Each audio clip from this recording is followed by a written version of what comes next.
Boa noite, irmãos. Que os louvores que nós formos entoar agora falem diretamente ao coração de cada um, irmãos. Vamos começar com uma música que fala muito de como o nosso Deus era, é hoje, como Ele atua hoje e como Ele sempre atuará da mesma forma. Ele é o Deus de Abraão, de Isaac, de Moisés. Ele é o mesmo ontem e o mesmo hoje. Que Ele abençoe a sua vida nesse momento. Amém.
Deus.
Aleluia.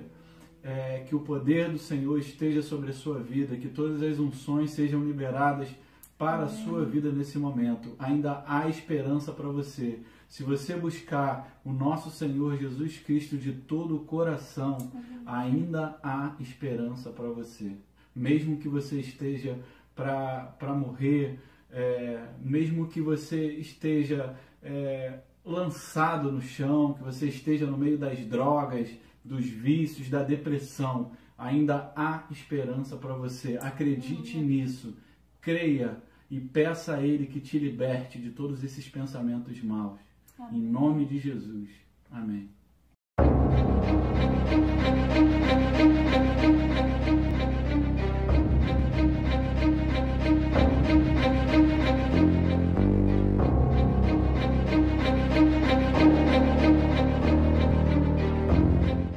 Hoje eu queria falar sobre como o tema da mensagem, como fazer um projeto de vida de acordo com a vontade de Deus.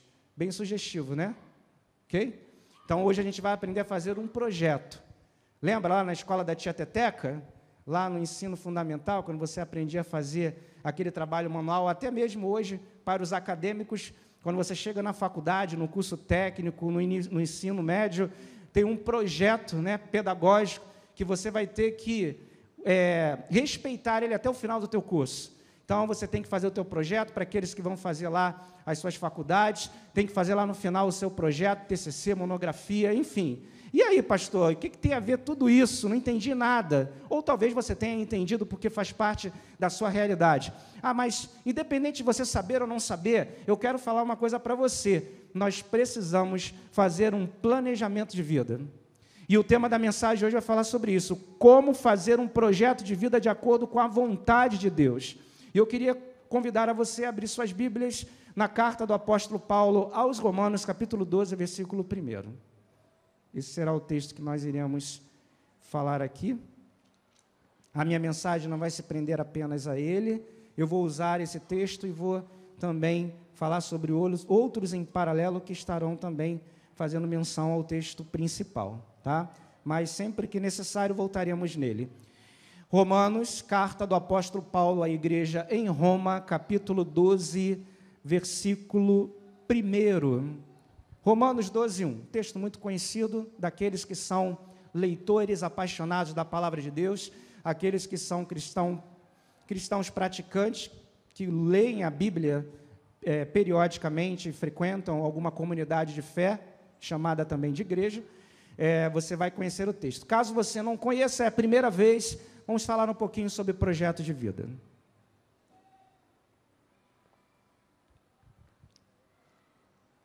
Vou ler aqui na minha versão, vocês acompanham na de vocês. Aos Romanos, capítulo 12, versículo 1, diz assim: Rogo-vos, pois, irmãos, pela compaixão de Deus, que apresentei os vossos corpos em sacrifício vivo, santo e agradável a Deus, que é o vosso culto racional. Mais uma vez, rogo-vos, pois, irmãos, pela compaixão de Deus, que apresentei os vossos corpos em sacrifício vivo, santo e agradável a Deus, que é o vosso culto racional. Amém. Vamos falar um pouquinho, então, sobre essa carta do apóstolo Paulo. Primeiro, antes da gente começar a falar, irmãos, a mensagem hoje ela vai ter um objetivo. O objetivo dela é um objetivo de orientação. É uma mensagem voltada toda ela para essa área. Ela vai passar para você um princípio de conhecimento, de ensino e direção. Muitas mensagens, elas são recheadas de exortação, outras são mensagens mais expositivas. Essa daqui, ela vai tentar trazer para a gente uma visão ampla e um pouquinho de cada um desses princípios, mas com o objetivo principal, irmãos, preparar nossas vidas para o ano que nós estamos buscando, um ano pessoal de realizações, um ano de conquistas, um ano de vitória, um ano de bênção. É muito sugestivo trazer uma mensagem dessa forma. As melhores mensagens de um pastor é mensagens com esse conteúdo. Não é verdade, Kátia? Não é verdade, Francisco? Mensagem boa de pregar, porque a igreja começa a dar glória a Deus do começo até o fim. É bom, eu gosto disso, é bíblico.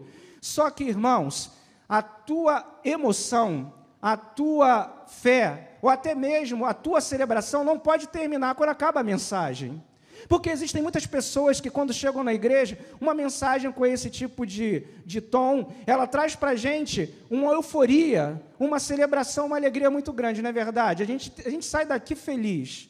Só que quando a gente chega dentro da nossa casa, amanhã no trabalho, no meio da família, no ambiente de acadêmico, né, na tua escola, faculdade, no teu curso, até mesmo andando pela rua, você fica sujeito, você fica exposto a muitas questões. Dentre elas, adversidades, desafios, e se você não carregar essa celebração genuinamente dentro de você, e se você não aprender a trabalhar ela na sua vida diária, meu irmão, a tua celebração, o teu glória vai ficar só aqui dentro. Você tem que glorificar a Deus aqui e lá fora. Quem acredita e crê que é dessa forma, diga um amém, um glória a Deus.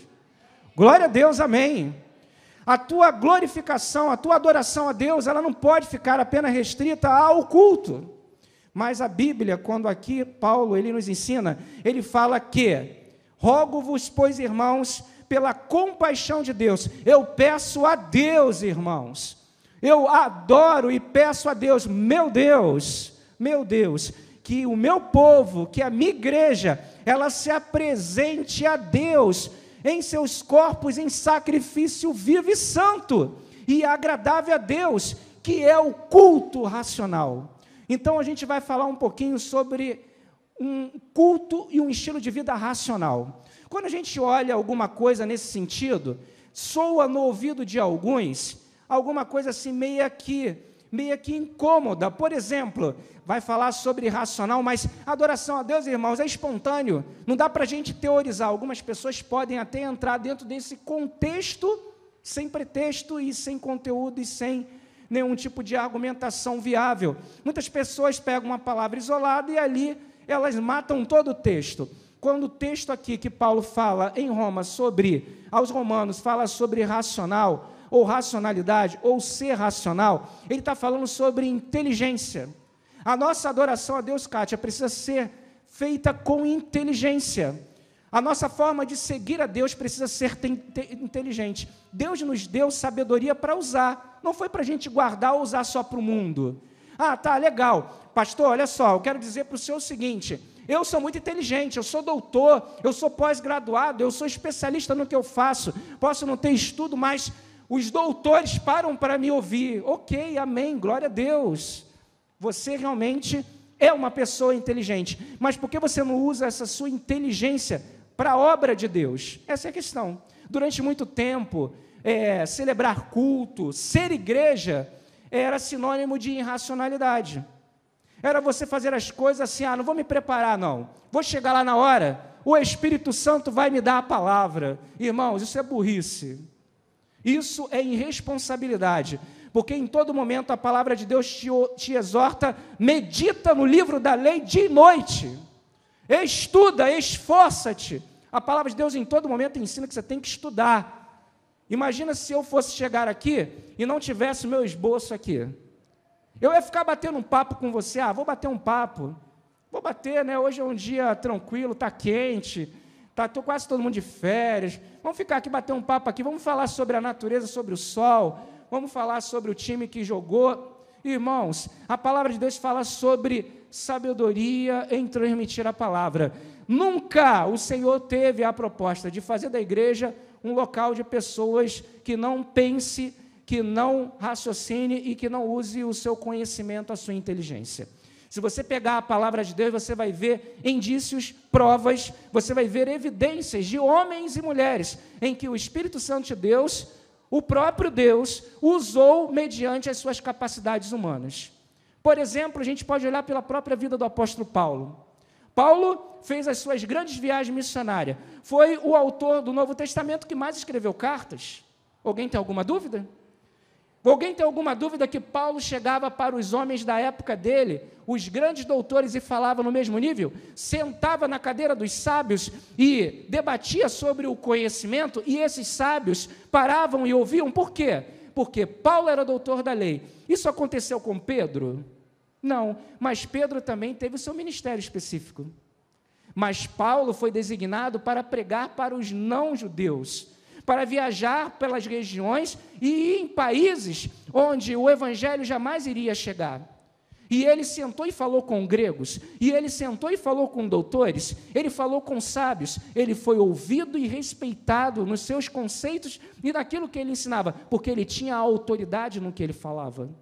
A igreja hoje precisa trabalhar também essa autoridade com inteligência. Esse é o propósito de Deus. Irmãos, nunca foi tão importante a igreja ser sensata. Nunca foi tão importante, Jaque, a igreja ser estudada. E eu estou falando para você que é senhora, que não teve a oportunidade de estudar, porque a vida foi muito dura para você, você teve que trabalhar muito cedo e cuidar dos seus filhos. Mas hoje seus filhos estão criados. Nada impede você de estudar, para que você possa ter mais conhecimento e você usar isso até mesmo na obra de Deus. Por exemplo, aqui na Igreja Batista Nova Esperança, nós temos vários cursos. Eu tenho senhoras aqui que são especialistas em exegese. Acreditem, irmãos, talvez quem esteja me ouvindo ou me assistindo não sabe o que representa, o que significa exegese. Para ser bem direto e bem leigo na definição, é aquele princípio que te ensina, ou melhor, são aquelas ferramentas que te ensinam a fazer uma boa interpretação de um texto bíblico. E essas irmãzinhas que eu estou te falando são irmãs que já passaram do 6.0, e elas pegam um texto bíblico, um bom comentário, e conhecem até algumas palavras em grego e em hebraico. Estou mentindo, Sandra? Então, irmãos, nunca é tarde para aprender. Eu não estou querendo dizer que você precisa ser uma sapiência, um senhor ou um doutor, aprender grego, palavras em grego e em hebraico. Não precisa, aqui não é o nosso objetivo. Não somos um seminário, uma faculdade teológica, somos uma igreja de comunidade. Mas para que você possa ter autoridade em pregar a palavra, você precisa dominar a palavra. Não é verdade? Alguém já viu um padeiro que não sabe fazer o tempo certo da massa? Pelo amor de Deus, irmãos. Se você é um padeiro, se você é um profissional de alguma área, você tem que saber o que você faz. Imagina o padeiro falar que assim, bem, não precisa estudar não, sabe? Porque na hora vai sair o fermento lá, vai misturar e vai sair o pão. Ele vai jogar massa lá e fala assim, na hora eu vou aprender. Se ele não treinar, se ele não estudar, se ele não se preparar, o bolo, ou o pão, ou qualquer outra coisa que ele faça, vai ser um caos. Quem comeu uma vez do pão da padaria ou do bolo da padaria, vai ser uma vez só, porque não vai voltar mais. Se uma pessoa ouvir a palavra de Deus da tua boca e você não estiver preparada, nunca mais ela vai querer ouvir a palavra de Deus, porque da sua boca vai sair só besteira, vai sair só religiosidade, e você vai ter que terminar só com glória a Deus, aleluia, porque você não tem mais conteúdo e mais nada para falar. E as pessoas não querem ouvir glória a Deus, aleluia, glória a Deus, aleluia, para Deus. Elas querem ouvir a palavra, conhecereis a verdade, e a verdade vos libertará. Queridos, eu sou muito objetivo e direto, não estou falando sobre igreja, não estou falando sobre denominação, ou segmento religioso, eu estou falando sobre Bíblia. E aqui eu não sou batista, aqui eu não sou isso nem aquilo, aqui eu sou cristão. E como um porta-voz da palavra de Deus, na autoridade do Espírito Santo de Deus, eu digo, se recicla e estuda. Igreja, você que está nos ouvindo e nos assistindo, para estudar, porque do jeito que dá, que está, não dá. Nós não podemos sofrer pelas suas meninices, nós não podemos sofrer pelas suas ignorâncias, e o Evangelho de Cristo não pode sofrer porque você não é responsável. Quantas pessoas têm falado besteira, vivido besteira, costumes e culturas dentro de algo que não tem nada a ver. A palavra de Deus hoje vai falar para a gente sobre o culto racional. E o que tem tudo isso a ver, pastor, com um projeto de vida? É porque o projeto da sua vida, ele não pode estar baseado em meninice, em experiência religiosa, religiosidade. Tem que estar baseado, alicerçado na vontade de Deus. Por isso o tema da mensagem hoje é como fazer um projeto de vida de acordo com a vontade de Deus. Tá? Vamos olhar então aqui?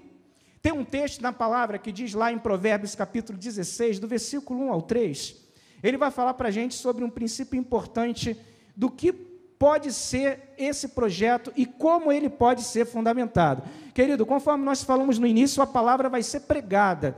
Então, o que eu falar, ela vai ter base bíblica para isso. Tá ok? Então, como nós vamos fazer um projeto de vida de acordo com a vontade de Deus? Provérbios capítulo 16, do versículo 1 ao 3. Do homem são as preparações do coração, mas do Senhor a resposta da boca. Todos os caminhos do homem são limpos aos seus olhos, mas o Senhor pesa os espíritos. E aí, continuando no versículo 3, confia do Senhor as tuas obras e teus pensamentos serão estabelecidos. Queridos, os planos humanos, eles podem falhar, mas os projetos de Deus são infalíveis. Como fazer um projeto de acordo com a vontade de Deus? É você planejar esse projeto de acordo com a própria vontade de Deus. Eita, gente, agora confundiu tudo. O que é então o projeto de Deus, pastor? Queridos, Deus ele deixa muito claro para a gente qual é a base do projeto dele.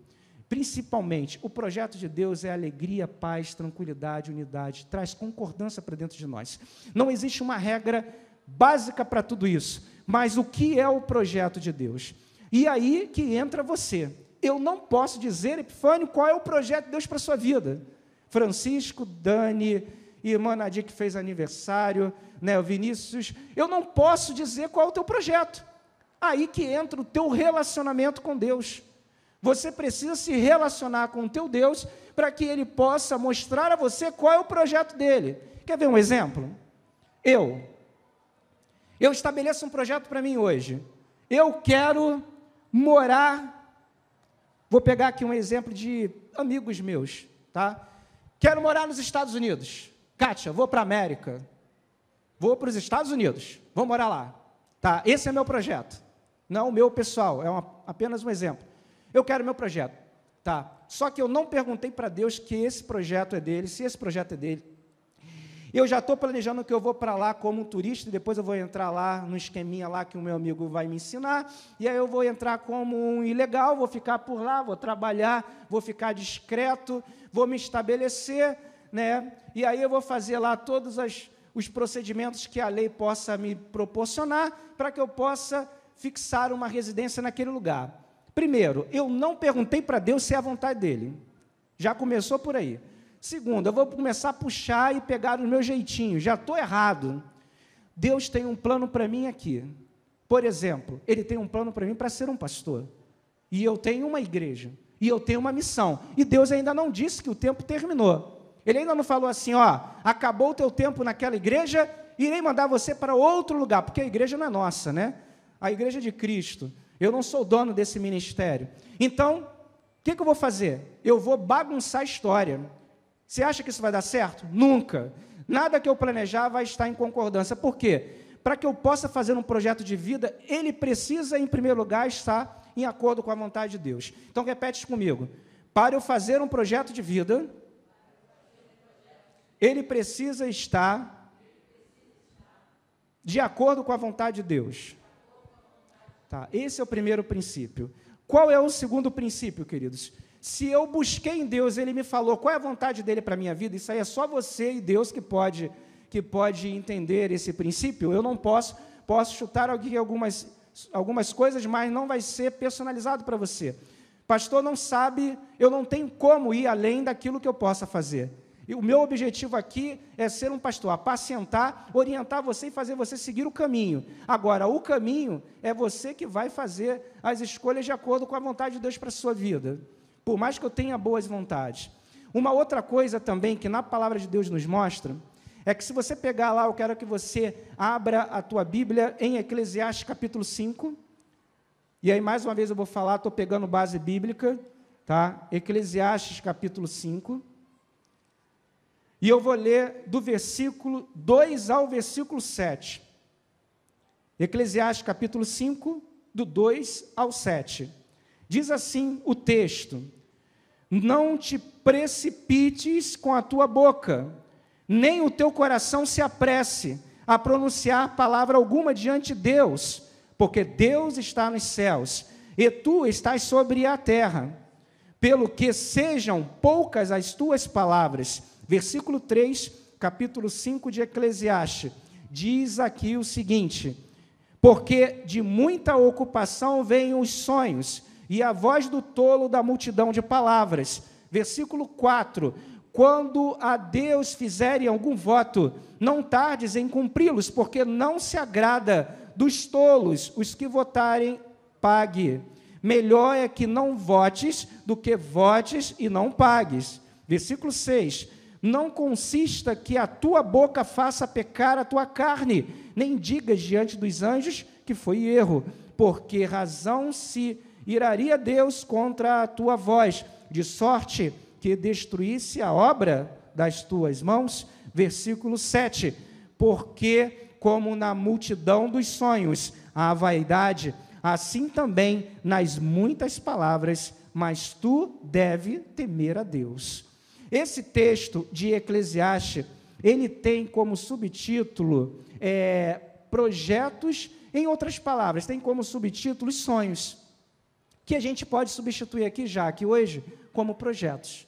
Tá? O que eu entendi dentro desse texto, dentro do contexto lá da carta do apóstolo Paulo à igreja de Roma? Irmãos, nós não aprendemos que os nossos planos, eles precisam estar de acordo com a vontade de Deus para dar certo? Não é verdade? Então você tem que parar, orar, aproveitar o mês de janeiro, ou o período que você está nos assistindo, para você parar, seja no final, no meio do ano, não importa. Esquece a cronologia. Começa e comece a planejar. Pare tudo. Fala assim, estou batendo muita cabeça, estou jogando dinheiro fora, estou dando volta e não chego em lugar nenhum, tudo que eu começo eu não termino. Para.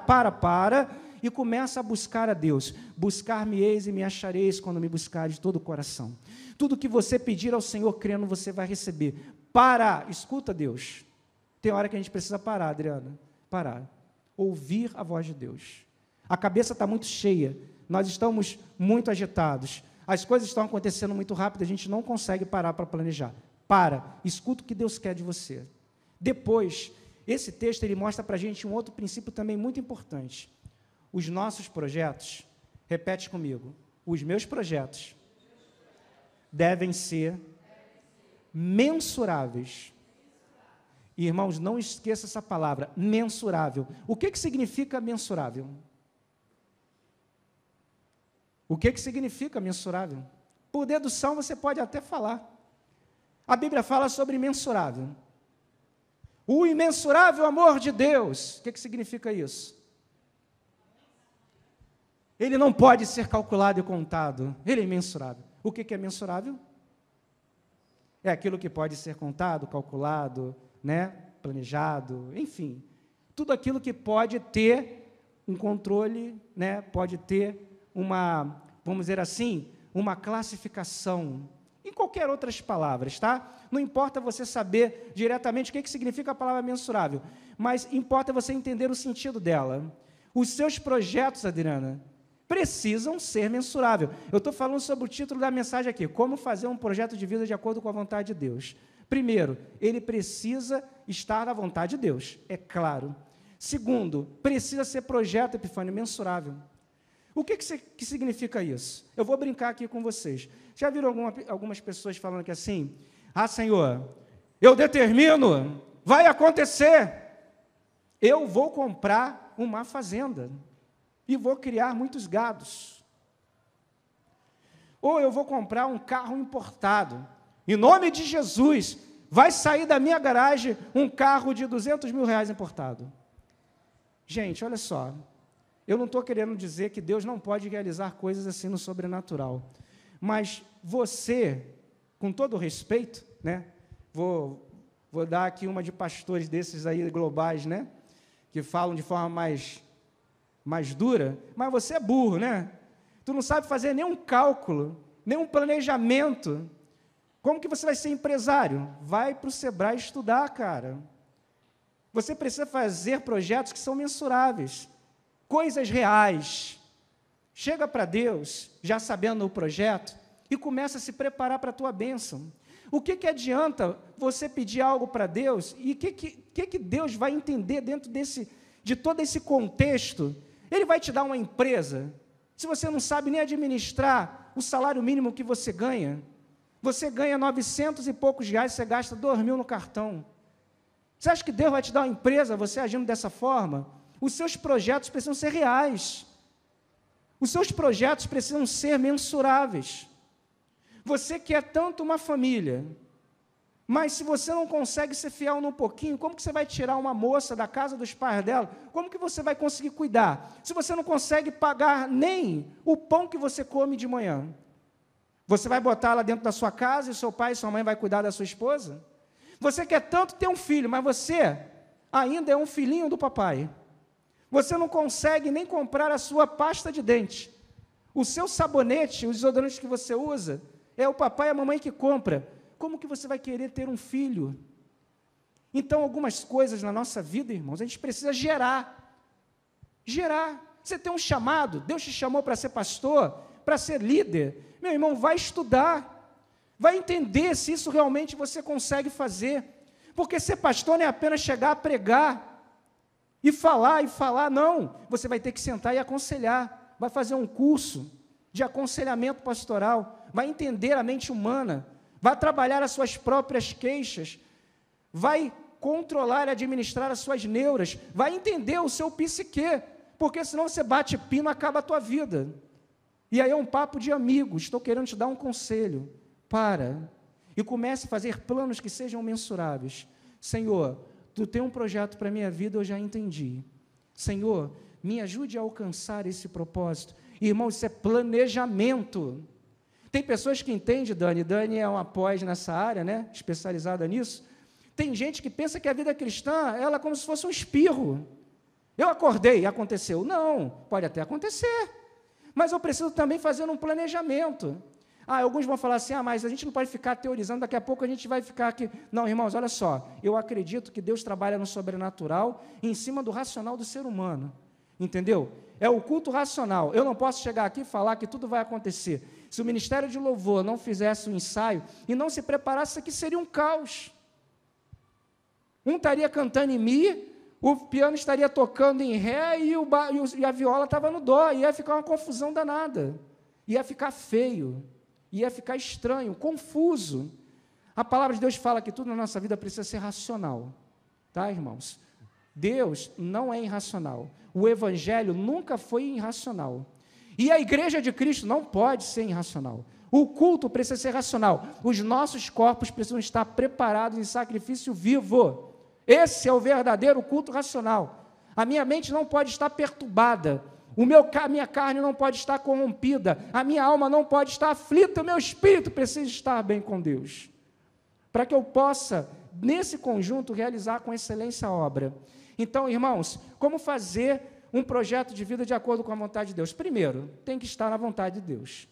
Segundo, meus projetos precisam ser mensuráveis. Peça bem atenção no que você está pedindo para Deus, senão você vai morrer pedindo e nunca vai receber, porque você pede mal, e a Bíblia fala sobre isso. Pedir mal, igual a não receber. Pedir com sabedoria, igual, tudo o Senhor vai te dar. Entendeu, irmãos? Tem uma diferença muito grande. Depois a gente vai olhar para a palavra de Deus, e a gente vai perceber que lá em Eclesiastes traz uma outra dica. Eclesiastes capítulo 9, versículo 10. Olha o que diz lá em Eclesiastes 9, 10. Diz assim, tudo quanto te vier a mão para fazer, faze-o conforme as tuas forças, porque na sepultura, para onde tu vais, não há obra, nem indústria, nem ciência, nem sabedoria alguma. Aqui em Eclesiastes está dizendo que tudo que tu for fazer, tu tem que dar o teu melhor. Acabamos de falar aqui sobre o oposto de um culto racional a Deus. Vou fazer de qualquer jeito. Pelo amor de Deus, a Bíblia está falando que tudo que vier à tua mão tem que ser bem feito. Quando que Deus vai abrir precedente para um culto irracional? Quando que Deus vai abrir precedente para uma vida sem propósito? Uma vida sem rumo? Um ministério sem planejamento? Uma vida cristã sem começo, meio e preparando-se até mesmo para o findar dela? Pelo amor de Deus, a Bíblia fala que quando a gente não planeja, a gente passa vergonha. Muitas pessoas estão passando vergonha e estão fazendo os outros passarem vergonha também, devido às suas escolhas. Vocês têm percebido que a mídia hoje está pegando no pé do crente? Hoje, e eu não quero falar sobre política, não me importa, e nem quero saber qual é a tua ideologia partidária, e você nunca vai saber a minha, mas, gente, tem hora que dá nojo. As televisões, as grandes redes, ela do começo até o fim falando mal só porque a pessoa é crente. Eu não quero saber em quem você votou e eu não vou falar também. Eu não estou falando aqui sobre se eu sou a favor ou contra. Mas se uma pessoa fala uma coisa, não querem saber quem é a pessoa. Só querem saber se é crente. Como se crente fosse uma erva daninha, fosse algo que deveria ser extirpado da face da terra, como se fosse um poço de ignorância. Mas, queridos, ao paralelo disso, eu também entendo que nós criamos esse contexto. Na verdade, eles não nos conhecem, porque nós não nos fazemos conhecidos. Você vai na rua, olha quem você quer, pastor. As pessoas olham para você e você olha no olhinho delas. Francisco, eu consigo fazer aquela, não que eu seja um vidente, né? Não estou falando isso, mas você consegue fazer uma leitura não verbal. Você consegue olhar as expressões do corpo daquela pessoa. Em outras palavras, você consegue fazer uma leitura muito clara. Você engana aquelas pessoas, você explora aquelas pessoas, você abriu uma igreja porque tu é vagabundo, tu não quer trabalhar, tu quer ganhar em cima dos outros. As pessoas colocam a gente no mesmo balaio e nós somos farinha do mesmo saco. Quando uma pessoa na mídia, elas entram dentro do foco das notícias e olham porque ela é cristã, porque ela é isso, porque, irmãos, paralelo a isso, nós fizemos isso acontecer. Foram a nossa forma irracional de viver o cristianismo. Quando nós fazemos um planejamento para a nossa vida, a gente precisa ter responsabilidade, irmãos. O texto que nós acabamos de ler aqui, ele fala sobre algo interessante. O que é possível pertence a mim. ok? O que é possível pertence a mim. O que eu tenho que fazer, Deus não vai fazer por mim. Está lá em Eclesiastes 9:10, está na base, está na Bíblia. Então, o que depende de mim, eu que vou fazer. Ou você acha que Deus vai mandar um anjo e vai botar conhecimento na minha cabeça e eu vou fazer as coisas? Gente, eu vi um negócio muito interessante, parece ser uma piada, Epifânio, mas eu estava vendo um vídeo de um canal específico, de uma pessoa que é cristã, e ela estava colocando um testemunho, pegou um pedacinho, acho que foi vocês que falaram aqui, eu fui catar lá, acho que eu encontrei. Uma pessoa estava dando um testemunho numa igreja, eu não vou falar que igreja é essa, também lá na hora do vídeo eles tiraram o nome, né? Até o altar ficou assim meio turvo, né? Botou só a voz da pessoa para preservar a identidade, é claro. Mas uma coisa que me chamou a atenção, queridos, no começo eu ri, depois eu fiquei morto de vergonha, Adriana. A menina estava dando um testemunho dizendo que ela passou ela passou no concurso público. Ela passou no concurso público e ela estava dando o seu testemunho a Deus. Até aí, normal. Ela estava agradecendo a Deus, muito glória a Deus, a igreja estava vibrando, amém, glória a Deus. Mas quando chegou num pedacinho ali, meu irmão, o negócio ficou feio. Ficou muito feio. Foi mais fácil acreditar que Jesus subiu no pé de goiaba do que o anjo chegou e cantou a pedra das alternativas no ouvido da irmã na hora que ela estava fazendo o concurso. E foi isso que ela contou no testemunho. E a igreja começou a dar glória a Deus, aleluia. Um anjo que deu cola, irmãos. Já viu isso? O anjo da cola. Eu não sei, Michel, dentro aí da estrutura angelical, se existe alguma figura que pode mostrar isso para a gente. Eu já vi anjo dando direção, mandando fazer, orientando como. A Bíblia está cheia, né? Agora, anjo sentar e falar assim, questão número 1, alternativa C. Questão número 2, alternativa A. Questão número 3, nenhuma das alternativas acima. Fechou? Marca direitinho, passou. Nunca vi isso. Me perdoe, irmãos, mas eu não consigo entender esse mistério, tá? Eu acredito que Deus é o Deus do impossível, mas essas coisas, irmãos, machuca demais, entendeu? Mostra um lado muito, mas muito, que eu posso dizer assim, um lado muito zoado da Igreja de Cristo. Nós somos classificados como loucos, irmãos. Para muitos, somos bitolados e irracionais. E a palavra de Deus fala totalmente contrário. Isso aqui não é um discurso de um pastor batista, não, tá? Isso aqui é um discurso da palavra de Deus. Isso aqui é uma mensagem bíblica. A palavra está sendo pregada, os textos estão sendo mencionados. O que pertence a nós devemos fazer. E aí, para você fazer um planejamento, irmãos, da sua vida, primeiro, tem que estar dentro da vontade de Deus. Segundo, você precisa fazer um planejamento mensurável, ou seja, algo real. E terceiro, você precisa fazer a sua parte. Não adianta você falar assim, Deus falou comigo e é a propósito dele que eu seja um engenheiro. Ele quer me usar como um grande construtor na sua obra. Amém. Deus falou, confirmou? Beleza, esse é o teu caminho. E aí você vai calcular, eu quero estudar na PUC, universidade, PUC, uma faculdade de engenharia é uma fortuna, mas você não tem emprego, a sua família, sua mãe lava roupa para fora e seu pai é pedreiro. Não estou falando e menosprezando as classes, mas o meu pai era pedreiro, minha mãe chegou um tempo também a fazer isso. Nada de desonra, só estou usando um exemplo de uma vida muito difícil como eu e meu irmão nós tivemos. E aí você quer fazer, não seria mais fácil se Deus confirmou com você que Ele quer que você seja um engenheiro, um grande construtor? Se esse plano é um plano que você precisa mensurar, ou seja, ele tem que ser calculado dentro das suas possibilidades. Qual é o seu caminho? Enem, não tem por onde fugir. Você tem que estudar muito, no mínimo 8 horas por dia, ir para a biblioteca, tentar buscar algum curso, algum grupo de estudo, 0800, e tem muitos por aí, ir para próprias universidades federais, lá tem classes de reforço, onde alunos já veteranos, eles se disponibilizam para ajudar, vai atrás do teu sonho. Quem não corre atrás não consegue alcançar o objetivo. Aí você está fazendo a tua parte. Na hora da prova, irmãos, não vai precisar do anjo dizer quais alternativas, até porque algumas federais têm provas discursivas, então você vai ter que ter um anjo ditando toda a prova no teu ouvido, mas o Espírito Santo de Deus, ele vai, no sobrenatural sim, irmãos, ele vai abrir o teu conhecimento, para que tudo que você estudou e se dedicou ali, vai vir, vai fluir como um mananciais de conhecimento na sua mente. Eu acredito nisso. Dessa forma, sim.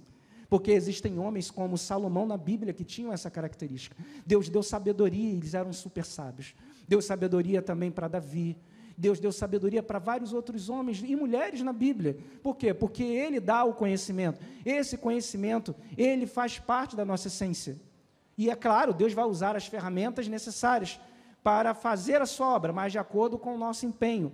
Aquilo que você deve fazer, você precisa fazer. Então, o que é possível pertence a nós.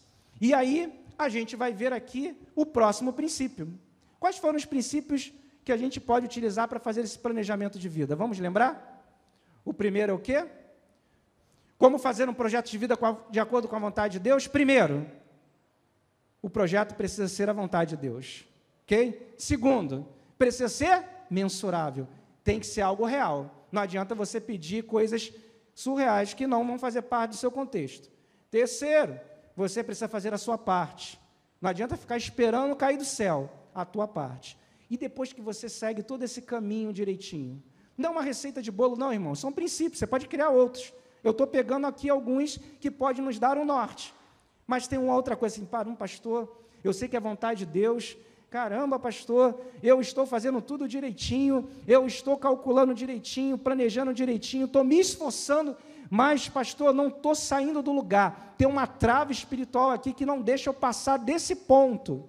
Aí você pega Jeremias 32, 27. Olha o que diz lá em Jeremias 32, 27.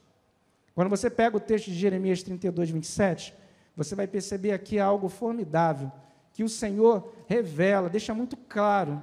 São promessas dele para a gente. São bênçãos espirituais, como tem o subtítulo desse texto. Se você pegar a tua Bíblia, geralmente tem lá em cima. Jeremias 32, 27 fala sobre as promessas e bênçãos espirituais. E diz assim no versículo 27, eis que eu sou o Senhor, o Deus de toda a carne. Seria qualquer coisa maravilhosa para mim? E a gente vai vendo aqui a partir do texto, do 32 ao 27, que Deus, Ele faz as coisas maravilhosas e não existe nada impossível para Ele, nada que Ele não possa alcançar, operar, realizar, fazer, não tem nada que possa impedir o agir de Deus. Então, queridos, depois que você sabe que o teu projeto é o projeto de Deus, em que você fez ele direitinho, mensurável, de acordo com um projeto que ele tem revelado para você, e você fez a sua parte, se esforçou, deu errado, agora deixa Deus fazer a parte dele.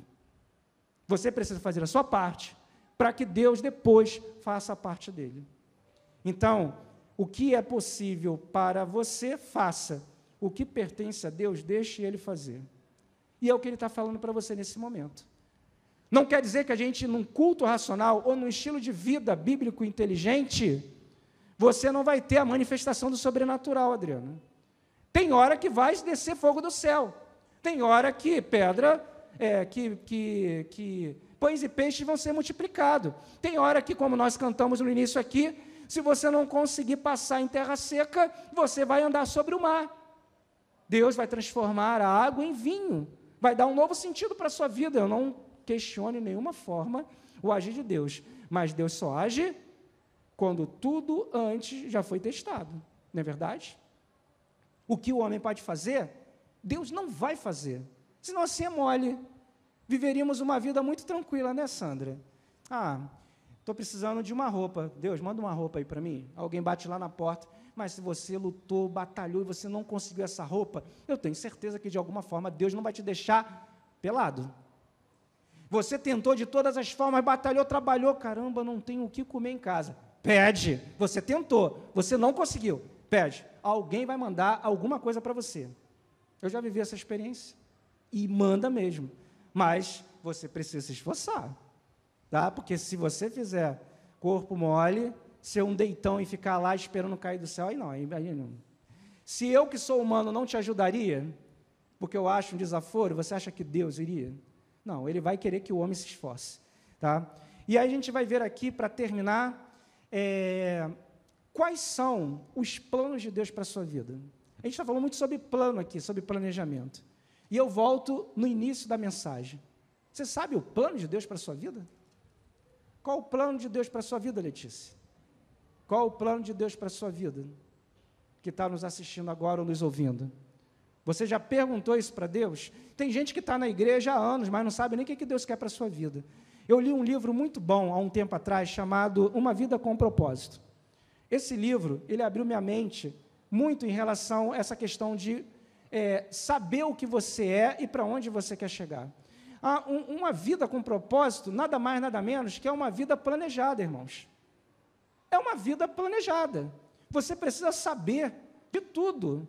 Não estou dizendo para você ser o senhor da sua vida, mas você precisa pelo menos entender a base da tua vida. Por exemplo, Vinícius, você sabe o que você vai querer ser quando crescer? Estou brincando, tá, Vinícius? Qual a sua altura? Ele tem 1,90. Quantos anos você tem? 19 anos. Ele tem 1,90, tem 19. Parece até brincadeira, né? Um garoto de 19 anos com 1,90 m perguntar o que ele quer ser quando crescer. Mas é uma forma de dizer o seguinte: o que você planeja para a tua vida?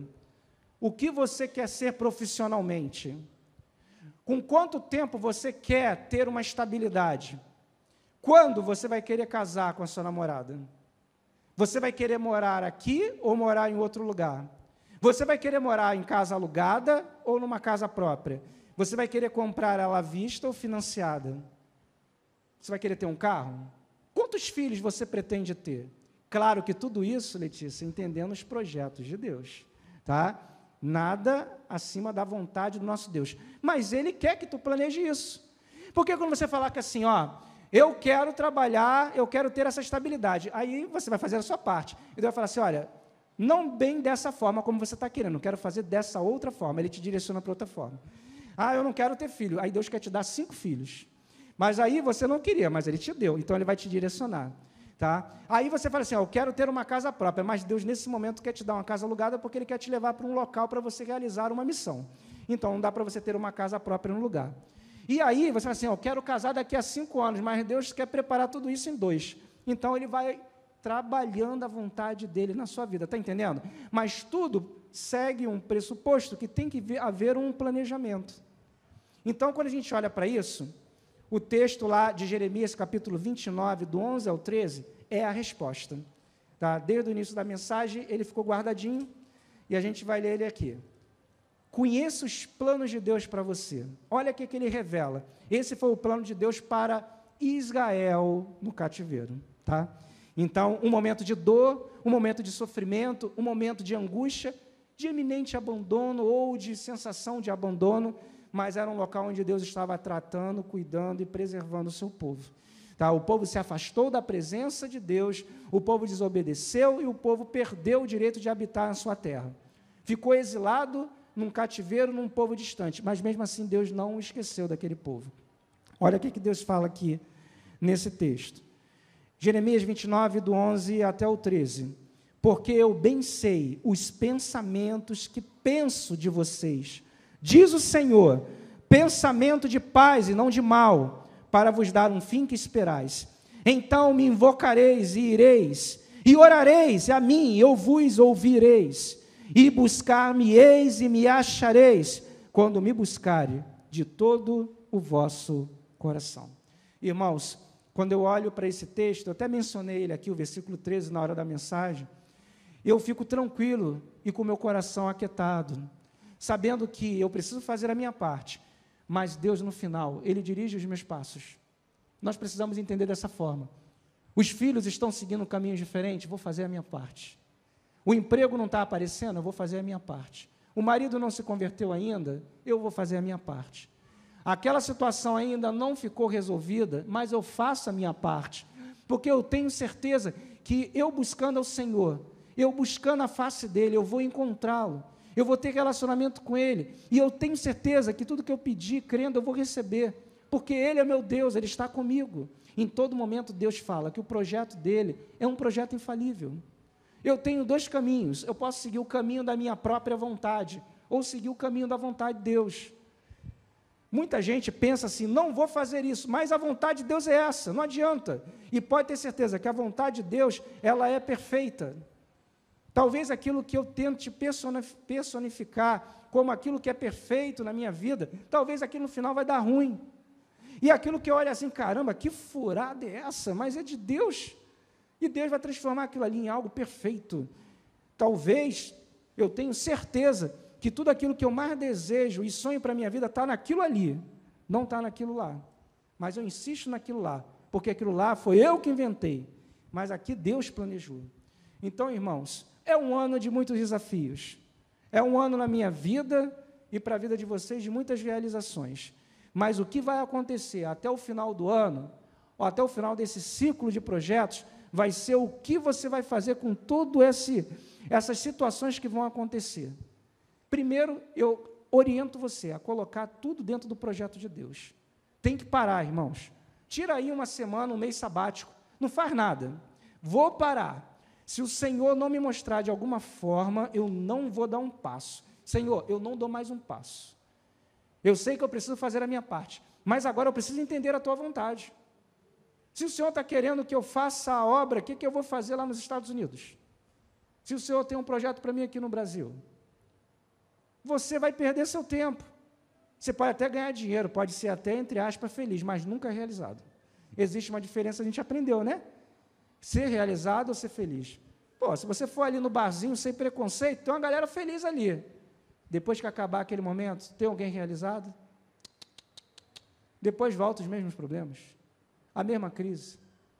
Ser realizado, meu irmão, é você viver uma vida feliz, plena, em todo momento. Está no hospital sentindo dor, está realizado. Por quê? Porque você sabe que a tua vida está dentro do projeto de Deus. Então, a gente precisa olhar e ver dessa forma. E aí, eu queria terminar aqui com uma palavra minha, né? Para ter um projeto bem-sucedido é preciso muita oração, leitura da palavra de Deus, busca da vontade dEle, e estarmos sintonizados com o seu Espírito. Ou seja, não tem para onde fugir, Adriano. Tem que estar ligado em comunhão com Deus. Se tiver alguma interferência, alguma legalidade, alguma falta de compromisso ou comprometimento com Deus, não vai dar certo essa dinâmica aqui, esses princípios. Então, esse momento agora é o momento de confissão. A gente tem que pedir perdão a Deus pelos nossos pecados e se voltar para Deus. Se você ainda não entregou sua vida a Jesus, o mais fascinante projeto de vida é esse. Em primeiro lugar, entregar a vida a Jesus, porque a partir desse momento não vai viver mais você, mas Ele vai viver em você. Cristo vai viver em você, você não vai ter mais sua própria vida, ela vai ser dirigida por Ele. E aí, tudo isso que eu estou falando vai ser real, não vai ser uma utopia, não vai ser uma fantasia, não vai ser uma lenda urbana, vai ser uma realidade. Precisa entregar a vida para Jesus, não tem outro caminho. Bem, vamos orar então, curva a sua cabeça, a gente vai falar com o Senhor. Pai querido, muito obrigado, Deus, por essa palavra. Eu agradeço ao Senhor, ó Deus, por todas as bênçãos recebidas. E se essa palavra, Senhor, veio do Senhor, se essa palavra, Senhor, o Senhor está encontrando corações férteis, se essa palavra é de Deus, para aqueles que estão nos ouvindo e nos assistindo, realiza um milagre, Senhor, nesse momento, na vida desse homem e dessa mulher, em nome de Jesus. Tira, ó Pai, toda a trava, tira toda a amarra, tira todo o preconceito, todo o medo, tira, ó Pai, toda a religiosidade, tira, ó Pai, toda a desorganização espiritual. Quantas pessoas não recebem bênção, porque são desorganizados espiritualmente? O que isso significa? Eu entendo, Senhor, que são vidas que não planejam, que não oram, que não ouvem a Tua voz, vidas, ó Deus, que não olham para o presente nem para o futuro, mas ficam vivendo aleatoriamente a cada dia, pegando equivocadamente o texto que diz que cada dia tem o seu mal. Tua palavra não ensina dessa forma, ou abre precedente para ser irracional. A Tua palavra fala sobre o corpo, a mente e o espírito em sintonia. Isso é o culto racional. Não adianta eu estar em comunhão orando o dia inteiro. Não adianta eu viver dentro da igreja, se a minha mente é uma bagunça e minha vida é totalmente caótica. Pai querido, ensina-nos, ó Deus, a viver uma vida de excelência. Ensina-nos, ó Deus, a viver uma vida organizada, a buscar a Tua presença, a se curvar diante da Tua face, Senhor. Pai querido, ensina-nos, ó Deus, a ser verdadeiros discípulos, a ter uma vida com propósito. Pai, em nome de Jesus, realiza a obra em nós, através de nós, para que todos possam ver que o Senhor está em nós, para que o mundo seja, ó Pai,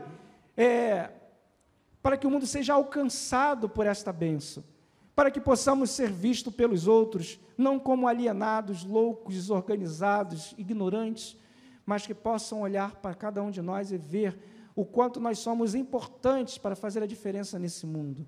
Somos peças diferenciais, somos luz e sal. Nós somos, ó Pai, teus discípulos. Pai, nós somos, ó Deus, a tua imagem e semelhança, ó Deus, na essência nessa terra. Pai querido, que o Senhor esteja nos abençoando e nos guardando, derramando a tua graça sobre nós e nos dando dias de muitas experiências e vitórias, e que todos que estão aqui na tua igreja, nos assistindo, nos ouvindo, possa viver, ó Pai, as primícias desta promessa. Pai, muito obrigado, que a tua graça, que o teu amor e as consolações do teu Espírito Santo estejam sobre cada um aqui hoje, para todo sempre. E a igreja diz: amém, queridos, Deus abençoe.